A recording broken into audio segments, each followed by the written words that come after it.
কও না কেন তুমি নামাজ পড়ো, রোজা রাখো, হজ করো, যাকাত দাও, কিন্তু তোমার বউটা তোমার মাইয়াটা বেফরদা ঘুরে, এ নামাজ দিয়া কোনো কাম হইতো না রে বাবা।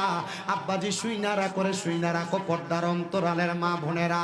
মা বোনদের গলার আওয়াজ যদি কোনো পরপুরুষ শোনে তাদের আমল নামার মধ্যে কবিরা গুনাহ হয়। আর আমরা সিংবাসের বেড়িয়া নিজের ফুতের নাম নইন না হইলে একবার থেকে ডাকবে নইন না কইরে তিনবারই শোনা যায়। আপনারা কোন এমন জাতের বেড়ি সোনার বাংলাদেশে আছে না? না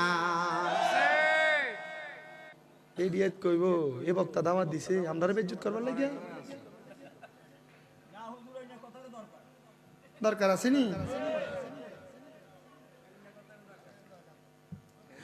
পর্দার অন্তরালের মা, তোমার গলার আওয়াজ কোন পরপুরুষ শুনলে কবিরা গুনাহ হবে। আরে মুসলমান শুধু তাই না রে, তাই না, আরে শুধু তাই না, পর্দার অন্তরালের মা বোনেরা যদি পর্দা না করো